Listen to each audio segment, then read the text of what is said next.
This is Andy Gutierrez from StarWars.com, and you are listening to Coffee with Kenobi with Dan Z. This is the podcast you're looking for. This is James Arnold Taylor, and you're listening to Coffee with Kenobi. I have a good feeling about this. Hello, my friends, and welcome to Coffee with Kenobi, show number 476. This is your spoiler-free place for Star Wars community and conversation.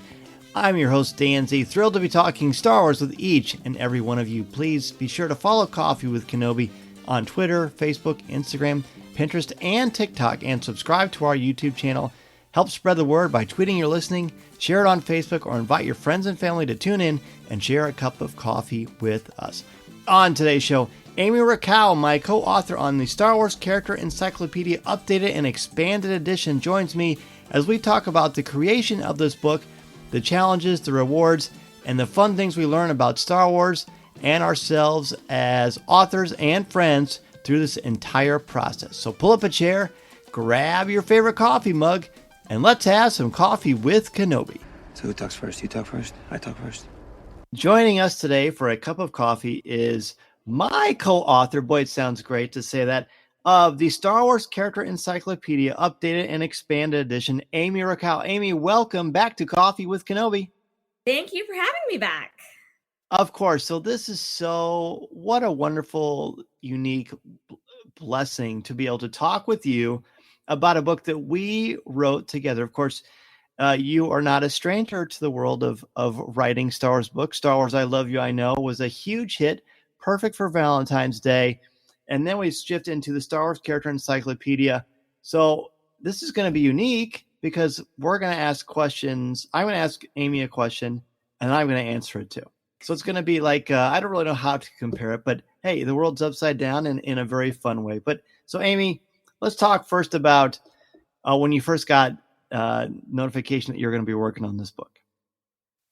So it was shortly after Star Wars I Love You, I Know came out, I believe. And I can't remember exactly when it was, but it was definitely like one of these dreamy emails because for me, I own, I think, 3 other versions of this book. I think this is the 4th version, like revision of this book. And I own the other 3 versions. They are some of my favorite Star Wars books. They're geared towards a kid, like a child's reading level. But to me, like, as just a huge Star Wars reference nerd, like, I love looking at these books for all of like the background characters and like the characters that we don't really get to know very much about in the film. And so for me, I was so familiar with this book. It was an absolute dream to be like a part of it. And so I was just, to me, like, I don't even think that there would have been, if you asked me like, what kind of book do I want to write for DK, like this would have been, if not the highest, one of the highest on the list, because I just adore that series of books so much. Very similar. Shortly after the Star Wars book, I became aware that this was going to be the next project. And I felt, when you find out you're going to write a Star Wars book for, the first ones we wrote, it's just it's like a game changer in your life, right? It's just a big deal. And when this one came around, it was a similar sort of take your breath away. Not necessarily that we're writing another Star Wars book, but for me, that I was contributing to, this series that you're talking about. I've always loved the character encyclopedias. They're so full of information, seeing just even the heights of the characters, how the, references to other characters and thinking, oh, wait, they are kind of connected to each other in a certain way. It's just something you can look through countless times. And I've used it so many times for the show, for articles for stars.com, just in conversation. And now to know that I've contributed to that and that we got to be a part of this was cool. But the other bonus for me is that, of course, I know you because of fandom, and we were on the Star Wars media covering Star Wars panel at Star Wars Celebration Chicago. And then when I said, well, who else am I going to be working with? And the person I was speaking with said Amy Richau. I was like, no way. Yeah. And I thought, it was really great to know that it was you. I couldn't wait to find out. So then, and like, is it safe to text her? Does she know? And you knew, of course, the same day I did. Well, also, I think that hopefully you'll understand this too. Like, when you're a freelance writer and you're writing for different clients, Like, it's always great when you get that first job, but it's even better when you get the second job, because that shows that like you didn't screw up the first job. Like, even if you like feel pretty good about like that first job, I feel like there's like this huge validated moment where you're like, okay, like I didn't screw it up. They want to work with me again. Like, this is awesome. Like, this is happening. Like, I'm writing Star Wars books. It was so cool. And you had a similar excited moment because, we found out we got to actually collaborate. Yeah, no, I mean, my first book, like, I mean, it's fun kind of having like a book that like, I was the only writer on, but it was also like, it's a scary kind of experience to like write for this huge IP, like, and be dealing with all this stuff. And so I actually really enjoyed having you to like text, back and forth with, just to kind of like chat about things. Just to kind of, have someone to share the experience with, because, you're working with people like in different states of different continents. And, sometimes it can just, be overwhelming, and you as a writer can kind of get in your head too much. So right. I think that we both did a pretty good job of like cheerleading each other on, and, supporting each other throughout this process, which I really value. Oh, I do too. I mean, I feel like the collaborative nature that we have, and just the way we talk to each other, and just bouncing ideas off each other. And like you said, cheering each other, building each other up, and just bouncing ideas was invaluable. One of the reasons it's so special to me is because I got to work on it with you, honestly. Oh, thanks. I know I feel the same way. It was really, it was fun, and it was amazing to write, and we've talked about this privately. It's amazing to write for a book that had 3 amazing authors already attached to it. Like, they've already like, you knew this book was going to be a winner because it was already a winner. You're just building on a winner, Right. So your job is just to kind of like try to, continue the tradition of like the excellence of this book, which, is intimidating, but also extremely exciting. Yes, very rewarding. And the other authors you mentioned, I'm glad you said that. We've got Simon Beecroft, Elizabeth Dowsett, Pablo Hidalgo, and then the 2 of us. So yeah, some very big shoulders, and we're honored to be able to collaborate and build upon the amazing work that they have done in the Star Wars universe, obviously. So let's just go ahead and, by the way, real quickly, I don't want to forget about this, but you may have noticed, if you follow both of us on Twitter, that occasionally we would put a GIF of each other as the Wonder Twins. And that was kind of a nickname that we gave one another as we worked together on this book, which is pretty fun. Did you come up with that, or did I? I am a big Wonder Twins fan, so I think that it was me.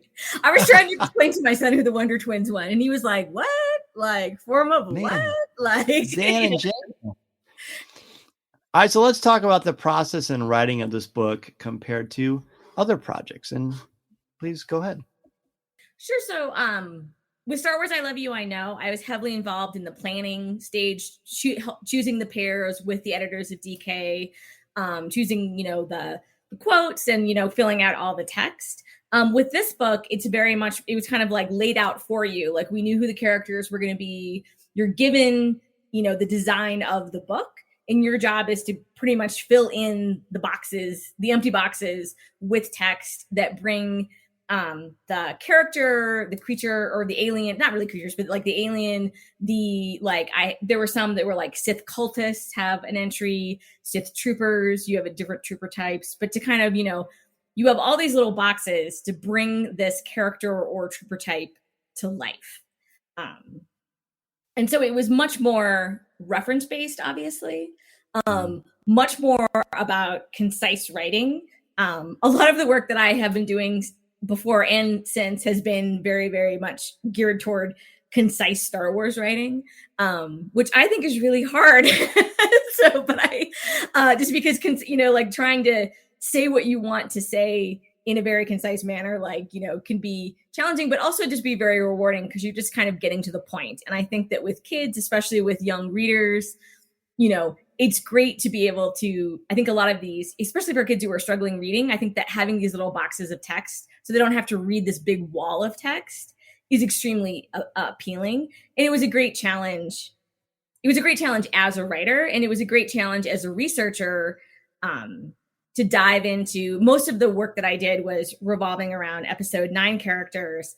And so diving into the movie, diving into both the adult and junior novelization, Pablo's guide, that was huge. Like, I couldn't have done the work that I did without that guide.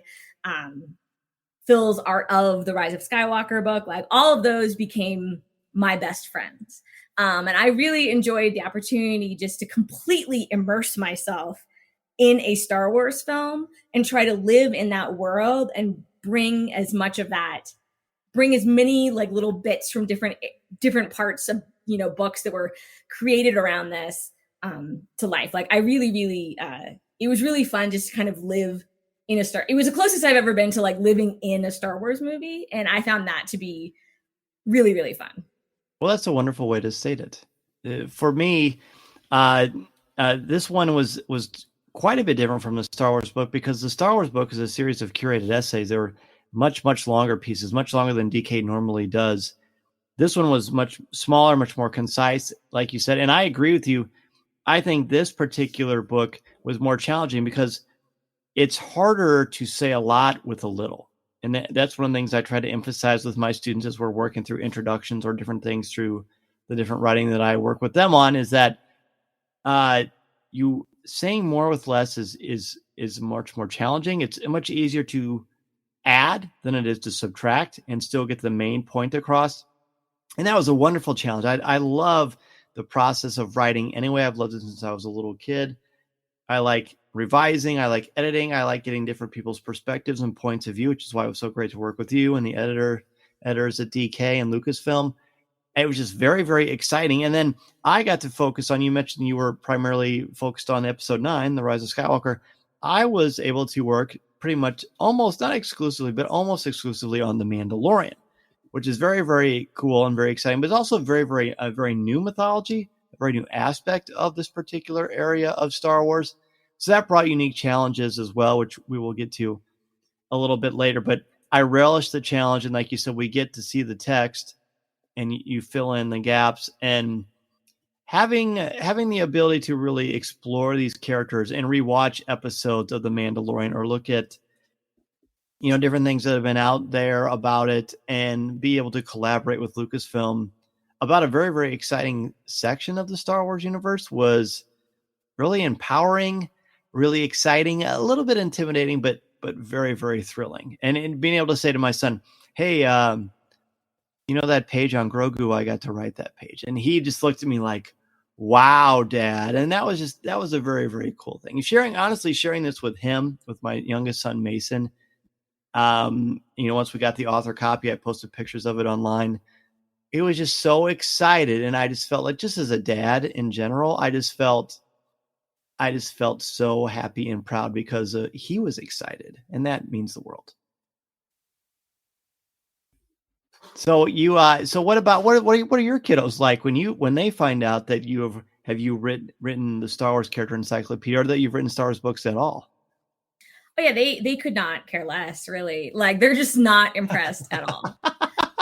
My daughter, she's not, she has seen some Star Wars. She's not a Star Wars fan, but I think that, the funniest story I can tell about my daughter is when I was interviewed for a piece on Vanity Fair about Ahsoka Tano, and I was super excited about it because it was in Vanity Fair. And I was trying to explain to her what Vanity Fair was as a magazine. And she said to me, if it's such an important magazine, why are you in it? And I was like, ooh, burn. I was like, that's the ultimate teenage, burn. So she, I wonder if she secretly thinks it's cool and just doesn't let me know, but she's not letting me know. My son does like Star Wars, and especially The Mandalorian. I think that he thinks it's cool, but because I've been writing about Star Wars for the majority of his life that he can remember, I think that he just thinks that that's what mom does. Mm-hmm. And so I think he thinks it's cool, but I think that he just, it's not something that, is, a huge, shocker to him anymore, which is, I guess, that's kind of cool too. That's very cool. Yeah, I think that's super. What a cool, unique situation to be in. So we, when we're writing these books, you mentioned really taking a deep dive into the Rise of Skywalker. What did you learn about Star Wars in general, and then more about specific characters through working on your sections of the book? I think that for me, it gave me an appreciation just of the history of a lot of the Star Wars saga, because I really, it's the end of the, a 9-movie saga. And so it really gave me an appreciation and trying to understand, like, to me, it was like very like an emotional kind of project for me to work on, just because it was part of that greater, like development.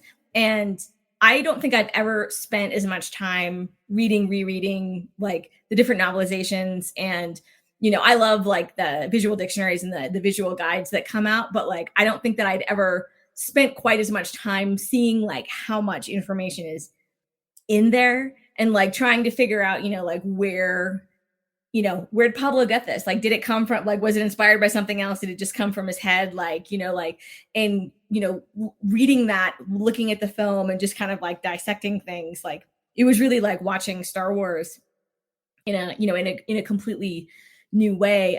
For me, I really enjoyed just like really, I had to do a deep dive into, the Sith Eternal, and like what that was, who they were, the different Sith cultists, like what's the difference between a Sith trooper and a Sith jet trooper? Like there were multiple Sith cultists, and like, the Sovereign Protectors are, like a character that, barely see in the movie, and they weren't in the visual guide, but they are in here.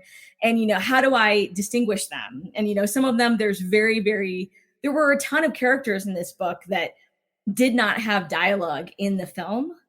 Like Albrecht, the monkey guy, who like one of my favorites, who's like he forges Kylo's helmet, together. And so you really just like had to go and find as much information as you can about them, but really just kind of try to extrapolate like, okay, well, I don't have, that's him, my favorite little monkey man, next to one of my favorite Sith cultists. I feel very like, I'm like, oh, my sweet little Knights of Ren, they're all my sons now. Like, but I just, I developed this, like, I mean, I already loved Babu Freak and like Bulio and, Claude. I mean, Claude was like the best. I would have like fought you for Claude. Like, if I had to, if it came to that. But like all of these characters, like you just become like attached.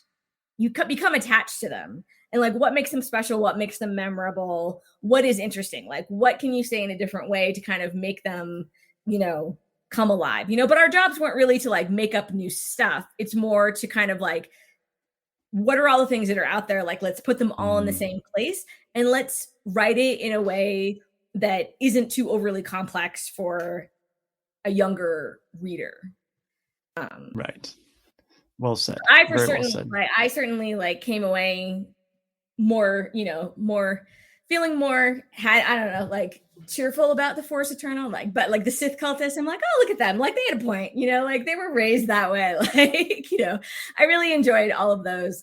And the trooper, trying to find, different and fun ways to talk about the troopers and the different, cultists. I really did enjoy that part. Interesting. For me, what I learned about Star Wars in general was just more, again, how broad and expansive and how much connective tissue there is in this story. Sometimes it's just very, very distant, and sometimes there are more immediate connections that I don't initially think of. But with The Mandalorian, because there's only 2 seasons so far at the time of the recording of this podcast, it was really challenging because there isn't a lot to go off of. There's not really hardly any literature about The Mandalorian. There's not much to go by other than the actual episodes on Disney Plus themselves. So, I got to rewatch them again, which is complete bliss anyway. But to me, one of the biggest things I like teaching about is characterization and what makes a character tick, what motivates them, what inspires them, how do other people interact with them, and what might that tell us about the character. So I really got to study the nuance of the Mandalorian and maybe why the different ways that he tilts his head and the way when he's talking with Cara Dune, or when he's looking at Grogu for what in his mind may very well be the last time at the end of season 2, or how Boba Fett fits into this picture and what is actually motivating him. That was great for me. I mean, I'm such a student of people anyway. And then in this fictional universe, being able to look at these episodes and really break them down and really think about what's actually going on here and try to, again, like you said, we're not creating things that aren't already there, but we're putting them together in ways that perhaps people maybe haven't thought about before, or maybe didn't realize the connections of. And that's very, very exciting. And as I've also said many times, when you write about something or you teach something, you learn it in a way that's so unique And I just feel more sort of intimately connected to certain aspects of The Mandalorian because of this writing process. And it sounds like you feel the same way as well. I do, and like what's, thinking about the different kind of like parts of the writing job, to me, one of the like best and bizarre and funny things about these books are the annotations, like the little lines that point to like a hat or a shoulder or a knee or a shoe. Like, I mean, because like there's like a whole history of like, like some pretty out there, annotations, some pretty funny stuff.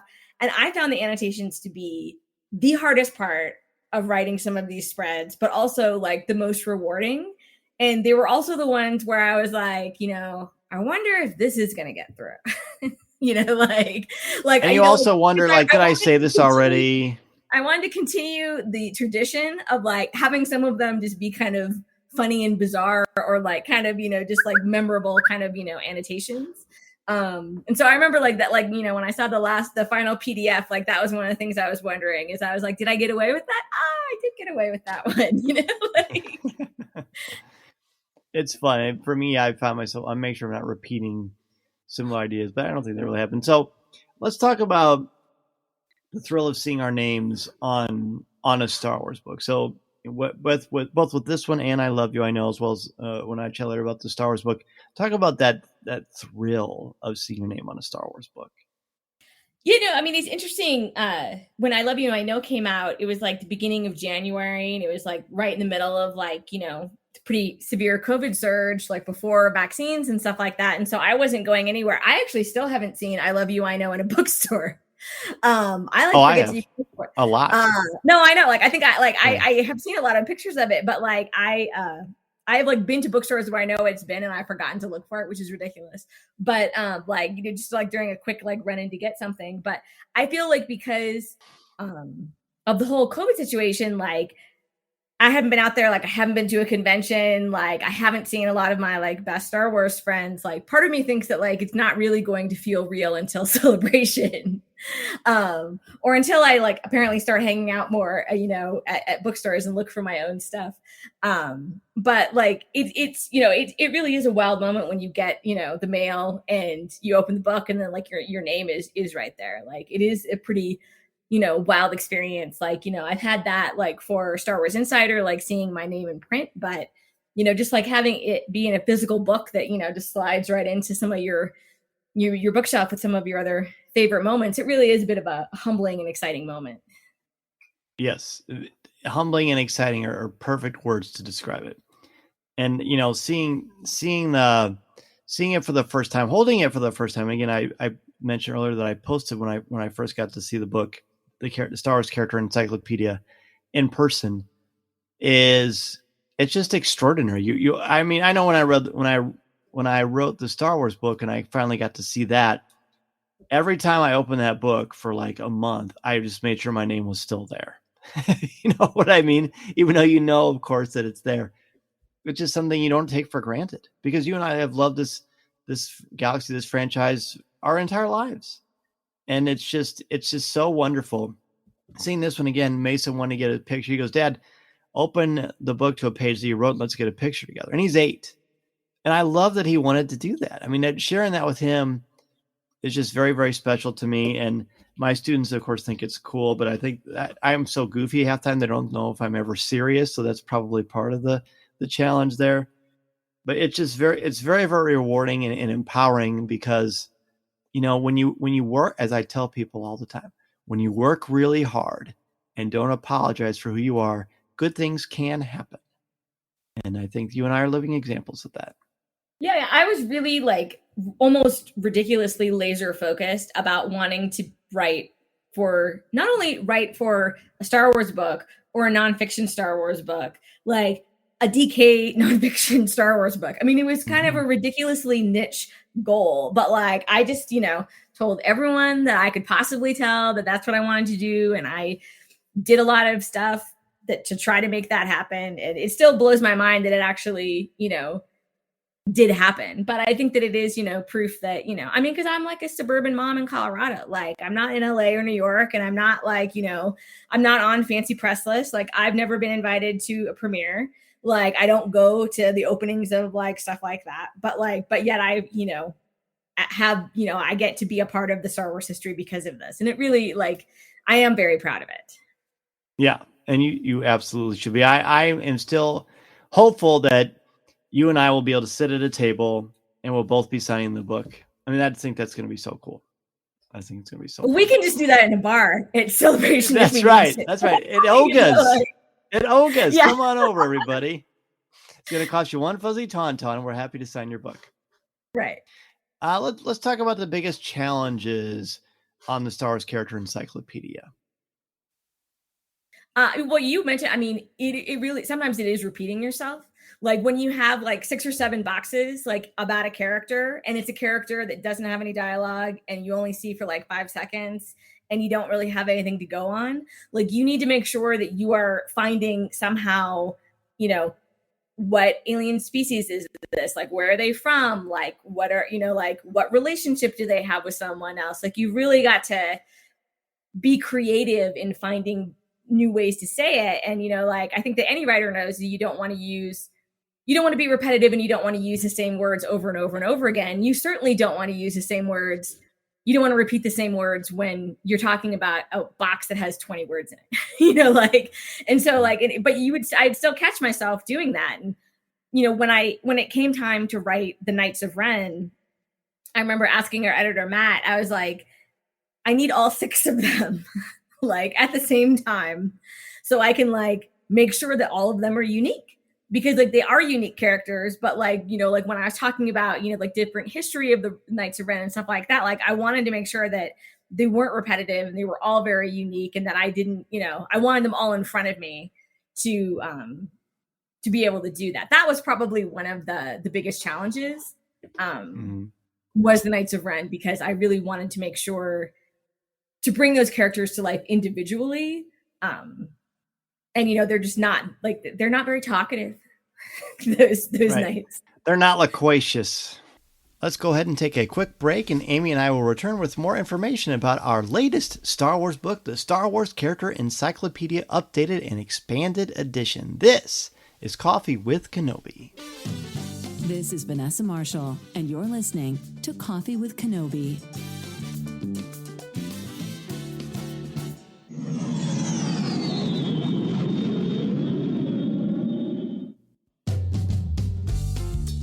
That's a good. And one of the first things I did when I got my author copy was look at what you did with the Knights of Ren, because I knew that was something that was a really fun challenge. And the fun challenge for me, and I mentioned this a little bit earlier, is there's just not a lot of stuff out there about a lot of the characters in the Mandalorian. And when they are in there, there's new parts, new aspects to them. One of the most rewarding and most challenging aspects was that I got to write the Boba Fett page, and I relished that page. In fact, when I got this copy, that was one of the first pages that I looked at, and there's something about, and I'm sure you probably feel the same way. There are certain sections that I read, and I suddenly am transposed to my laptop. And I can almost remember what I'm wearing. And I remember, debating what adjective or adverb I want to use here, and what's going to sound the best, what's going to convey the most power behind this character. Because Boba Fett's a pretty important character, especially now with the book of Boba Fett coming out. So I really wanted to make sure that I was able to emphasize aspects of him, but also acknowledge the fact that we've got new layers to him. And he's a little bit more intriguing and mysterious than he was before, because we've got more to work with him, as opposed to the 4 lines of dialogue he has in 2 movies combined. Right. So seeing that, what I wrote about him in particular, and then remembering me writing it on a Google Doc, that was insane to me. I said to my wife, I remember writing this sentence. And, for some people it just sounds like, well, of course you, but you actually don't, because there's a big time gap between when you work on it and when you actually get to see it. There's a lot of cooks in the kitchen. A lot of people make these books the way they are. So that was super, super cool for me. In addition to what you said about labeling like different boots or elbows or nostrils or whatever we're labeling in some of these characters, and remembering, trying to make it authentic Star Wars. Certainly looking at previous character encyclopedias and the brilliant work that's been done there.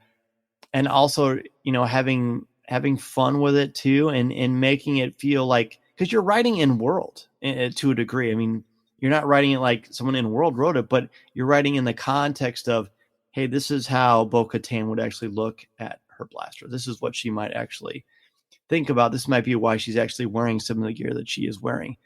And that's a very fun, unique challenge that I don't think it's sort of hard to really convey unless you're actually working on it. I hope that makes sense. But does that make sense? Yeah, no, I mean, I think that, it was just like, it seems very easy where it's like, oh, you have this character and you fill in these boxes, Right. But then when you're doing it, you're just like, because like there's a challenge of like, this is a character that's barely on the screen and like, I need to figure out what to do. And then there were some jobs that were like, Finn's page needed to be updated, as most of like, I updated most of the main characters from episode 9 to kind of like make that be, to include episode 9 into their stories. And that was also intimidating because you're talking about these like characters that you know so much about and that so many people love, and you want to get the right things in there. But writing Finn's was great because when he was first in there, like he was a first order defector, and now he's made that journey from first order defector to resistance general. And that was one of the best feelings for me, was updating his page, because it really showed that whole journey. But updating a page is just as complex sometimes as starting from new, because you're trying to figure out what can stay, what can go. Like, you don't really want to cut any of it out because none of it's bad, but like you want, you need space to like add in some new things too. So that was also a fun part of this project.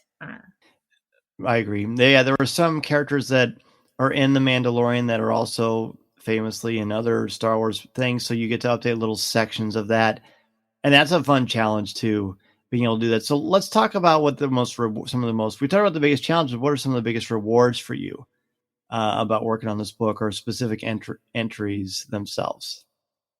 Well, so I mean, honestly, updating the main characters was probably one of the most rewarding, just because it really felt like, you're kind of taking this character and like taking them through this journey. I loved bringing together, like Claude and Bulio and, Albrecht. I mean, I really did love those, because I mean, those creatures that are like the aliens that are in the background who just like add this silliness or this like sinister kind of a thing. Like, I'm like, I'm one of the people that fell in love with Jabba's palace, like as a kid. And so being able to bring that together for the kids that I know love, like the weird and wacky aliens, was great. But I mean, it's true that like, I mean, when I was just looking through the book a little bit before I knew we were going to talk, I saw an annotation. I'm like, oh, that's good. Like, did I write that? Like, did that get changed out? Like I don't actually remember writing that. And I went back to my Google Doc and I'm like, I did write that. Isn't that the best? Like, I mean, because not everything, gets through. Like some things, gets changed, in the editorial process. And usually like almost pretty much, I mean, the ones that I've noticed, like they were changed for the better. But, it's funny because, you would think that you would remember every single one of these things, but when you do enough of them, and when you just write about Star Wars enough, like it all seems to blur together. But I was delighted that thing that I thought that was so great, I actually did write. One of the most rewarding aspects of it for me, on the project itself, was again getting to see some of the work that you did and how you helped me kind of redefine these characters for me in my own headcanon, which is cool. And just being able to work on the Mandalorian aspects was really remarkable, because that's such a, I love all aspects of Star Wars, some certainly more than others, but the Mandalorian is something I feel like kind of reignited Star Wars for a lot of different people. Maybe people on the outskirts who aren't necessarily huge fans of the franchise besides some of the core movies, but they like the Mandalorian, and that brings with a certain amount of pressure and excitement that I welcome, because that's exciting, right? That's some of the stuff that I wanted as a writer and a creator, and it's just something that I don't take for granted either. I'm really, really proud of the fact that I got to write about these characters, But I also had to follow the rule that I follow just in my fandom anyway, which is I don't speculate. I don't like doing that. That doesn't work for me. I'd rather deal with what is and really look at that because there's plenty there to look at. So with The Mandalorian, there's certainly nothing I can speculate on because I have no idea what's going to happen after the end of season 2. After Luke shows up and takes Grogu, like I don't know what's going to happen, and I don't even pretend to know what's going to happen. So I had to deal with what is and really focus on that. And I'm really proud of how that turned out. And thanks to, Matt and everybody at DK who helped to guide me along the way with that, because that is also its biggest reward, but it's also very challenging too, because again, there's not a lot out there about Din Djarin. There just isn't. And, hopefully that will change as time goes on, but that was a really, really cool thing. And also, this is so unimportant, but my favorite color is blue, and every book I've worked on has a blue cover. So that made me really happy too. All right, so I guess the only other thing we really should probably chat about is how this book is a useful tool. So Amy, you're in a boardroom and you've got a bunch of aspiring Star Wars fans of various degrees of interest and passion and their fandom and their knowledge of this mythology and franchise. How is this book a useful tool? Well, I think depending on who you are, you can use it for different ways. I mean, to me, I hope that kids just like have this book and, take it to school as their show and tell and, look through it as they're trying to fall asleep at night. I think it's just an easy book. You don't have to read it. I don't think very many people read it front to back. Like you can just open it up and explore. You can look at your characters. You can read some, not read others, and just focus on what you like. I think for certainly anyone who writes about Star Wars, it's a great resource if you're just looking for a quick hit of, a character. And because it really focuses like, here's one page about the Sith, the Sovereign Protectors. Here's one page about those Sith cultists that were on Mustafar, like at the beginning of The Rise of Skywalker. Like if you really want to dive into a little bit of Star Wars lore, but you don't want to read one of the longer kind of like more in-depth books, like it allows you to kind of like get a little taste for that. And like, if you read this book and you think that that's really cool, like I heavily suggest that you read the novelizations of The Rise of Skywalker and you get Pablo's like visual guide, because like, then you'll just get even more, of that. To me, like, I love that with Star Wars books, like I love learning more about all of the characters and the creatures and the planets and all of that. Like, I love like learning more about that from both the nonfiction and fiction content that comes around it. And so it's just like for me, it's always been like a way to re-enjoy the movie and to enjoy the movie a different way. Like, and I certainly like when I watch The Rise of Skywalker now, like it's completely different after reading this book. And so I think that really, it's just, for different people, a different way, but really all I really want is for kids to fall asleep reading this book at night. That's what I want. I think that's wonderful. And I feel almost exactly the same way. Just it's something you don't have to read cover to cover, though you certainly can. It's nice, it's light, but it's interesting and insightful because there are some fun things about the characters that again will help you think about the characters in possibly unique or refreshing ways. It's a beautiful looking book. The layout is absolutely gorgeous. Thank goodness there are designers that are far, far greater than I can't even draw a straight line with a ruler. So when I see something like this, I'm completely blown away and mesmerized. It's also a really quick, easy way to find names of different blasters and weapons. Again, I think the heights of the characters and looking quickly at their home worlds and where they're from, because there's little bios, the data files as they're listed on every single page, is really cool. It's a great tool whether you are just want to have a conversation with your friends, settling a debate, hosting a podcast or starting a blog of your own, or just as a Star Wars fan in general. It's really, really fun. But again, having your kids read it, right before they fall asleep or on the school bus or on a road trip or just sitting around under the Christmas tree, because this would be a fantastic Christmas gift for Star Wars fans. I think that is, it's true. That is a shameless plug, kids. But I really think, if I didn't write this, whether I wrote this or not, I would want to have this book because I like learning about the different Star Wars characters. Now I have a new question. I just thought I'm going to put you on the spot. And I want you to do the same for me. What's your favorite entry that I wrote? Oh, You could just make it up. I wouldn't know if you were telling the truth. no, I know. I was trying. I don't. I like. I don't know. I don't know. I can't. Like, I'm trying to think. While you're marinating, I can tell you what my favorite one is of yours. It's a tie. Oh. So I want to get the name correct. But I loved. Let's see, where is it? I'm gonna find it. Flipping through. There was one particular Sith cultist that you talked about. First, I loved you writing about. Is it Claude? How do you pronounce Claude's name? Oh, I think it's just Claude. Claude. Okay. I love that. Like, you legitimately had joy. Like, I felt joy when you wrote about Claude. I found it super charming. I can't even explain why. Then when I saw your tweet earlier today, you were talking about that character. It just made me happy. And I was like, how she felt completely came through in her writing. And I thought that was cool. I mean, I got to know you really well through this process, but I thought that was really, really great that your enthusiasm for this came through in this entry. And I mean, the layout is very charming as well. No, I really did love, I do love Claude just in general. And I was like super excited about writing, for him, just because he's so ridiculous, but I love him. And I wanted him to have both, but I wanted him to have a ridiculous, but wonderful and respectful entry. Right. Yeah, and I think that the Claude is probably like, if I was going to pick one entry, like, I might actually be like, this is me, Star Wars. Like, here's my love affair to Claude.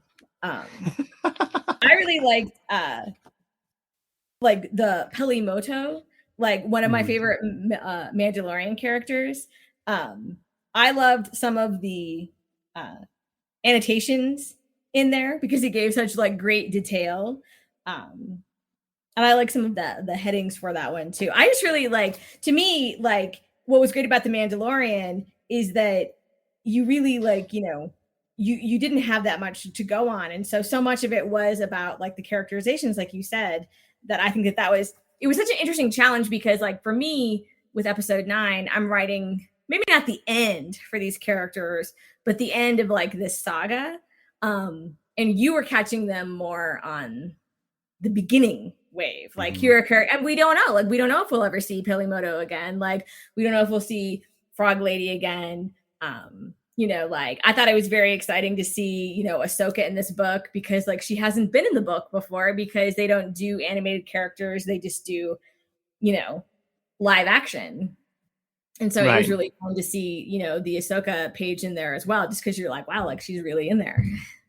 Yeah, it's pretty surreal, and being able to tie little aspects of her from Clone Wars as well. I also liked for when you wrote about Cardo, because first of all, getting to actually see them close up without shadows, getting to actually see what they look like is great. But then, you're talking about him being obsessed with modifying weapons, his weapons of choice, just kind of how they sort of interact with each other, and the respect they have for Kylo Ren. Would you say they respect Kylo Ren, or do they fear him? Would you say it's a little bit of the all the above? I think that it depends on which night that you're talking about. Yeah, I think it's a mixture, and I think they don't want you to know how they truly feel. Oh yeah, for sure. Yeah, I have to say that for the Knights of Ren, like, Pablo's visual guide, like, was so helpful, like, with writing that. Is he really crafted some unique things about all 6 of them, and then I felt like I could just like use that as a launch pad to like then to kind of add to that. But that was a great resource for that. That's great. That Pablo, he knows his stuff. I know. It might be his job, Indeed, he wears well. Well, Amy, it was such a joy to chat with you. It was great to work with you on the book, growing our friendship together, and be able to talk to you tonight about the Star Wars Character Encyclopedia updated and expanded edition. Now that this is officially dropped, it is available in bookstores all over the galaxy. A great Christmas present, great fun. Hopefully, Amy and I will see all of you listening in the very near future. We'll be happy to sign a book for you. We'll just be over in Olga's Cantina, right, with our Sharpies ready to roll. Amy, please let everybody know where they can reach out to you. Yes, I Maybe it know. opens 24/7, and I'll like stream everything from there. It works. That works for me. I've got the equipment ready to go. So let everybody know where they can continue the conversation with you. Sure. So you can find me on Twitter at Amy Richau. I have a blog that is called 365 Star Wars, which is the home of the 365 Star Wars Women Project. It has essentially been on hold for most of this year because of other writing projects I have, but I'm really close to 600 entries, and I promised myself that I will go over that before the end of the year. So I'm running out of time. I've got to do that. But I definitely hope that you'll check that out. And I write sometimes for StarWars.com and more regularly now kind of for Star Wars Insider. And I hope you'll check out my work. Listening to Coffee with Kenobi, you are. With Dan Z, the podcast you're looking for. This is...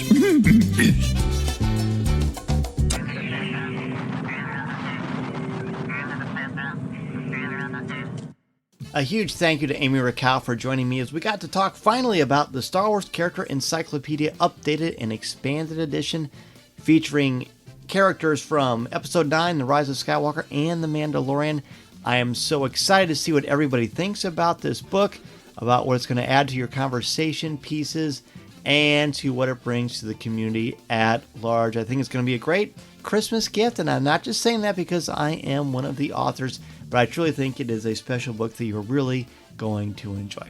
Speaking of things you're really going to enjoy, I highly recommend you go to MEI and Mouse Fan Travel for your no cost, no obligation quote. They are the official travel partner of Coffee with Kenobi. Be sure to go to www.coffeewithkenobi.com/mousefantravel to help you plan your magical vacation and support Coffee with Kenobi in the process.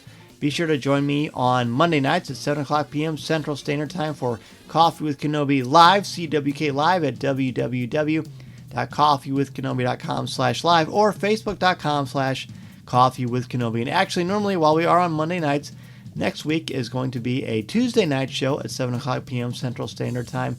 But of course, the audio feed will be here for you on the podcast catchers wherever you listen as well. Be sure to go to CWK Cafe, our Facebook group, www.coffeewithkenobi.com/community for Star Wars thoughts, comments, reviews, and opinions in a family-friendly, spoiler-free place that is also drama-free. People post their Star Wars Christmas trees, different reviews of books, and different shows that we are talking about, hot takes on the movies, but again, all done in a very positive, family-friendly place. It's a really great community I'm very excited to be a part of, and I hope that you will join us over there as well.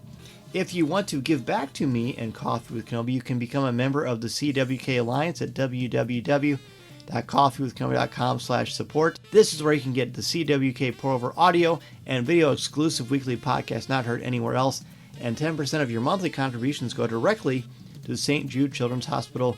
This week we're going to be looking at the first 3 episodes of Marvel's Hawkeye on Disney Plus, because that's what Pour Over is. We talk about Star Wars, but also anything going on in pop culture. We give top 5s about different things like foods, movies, entertainment. Lots of fun, lots of laughs. I hope you will join us there. Be sure to join us also on the website, www.coffeewithkenobi.com, for Star Wars news, announcements, reviews, video, and so much more. You can email me, Dan Z, at coffeewithkenobi.com. Connect with me on Twitter at Mr. Zer, Instagram at DanZerCWK, and on LinkedIn. You can find Coffee with Kenobi on social media, Twitter, Instagram, Pinterest, TikTok. Give the show a like on Facebook at facebook.com/coffeewithkenobi, and subscribe to our YouTube channel. Be sure to take a couple of minutes to rate and review the show on iTunes or Google Podcasts. And if you want to get a t-shirt or a hoodie with the Coffee with Kenobi logo, be sure to go to www.coffeewithkenobi.com/shop. And if you want to have me come out to your school, conference, business, or organization and talk about how to tap into your strengths and help you bring out your very best, be sure to go to danzmedia.com. I can help you start a podcast or a blog, or even expand your brand as well. Have a great week and weekend, everybody. Thanks for joining me on this special show where we talk about the Star Wars Character Encyclopedia. Again, such a thrill to be able to contribute to the Star Wars universe in a very small way, and I can't wait to see what you think about it. Be sure to let me know in the cafe, danzmedia.com, or anywhere else you can find me. And in the meantime, this is the podcast and the Star Wars Character Encyclopedia book you are looking for.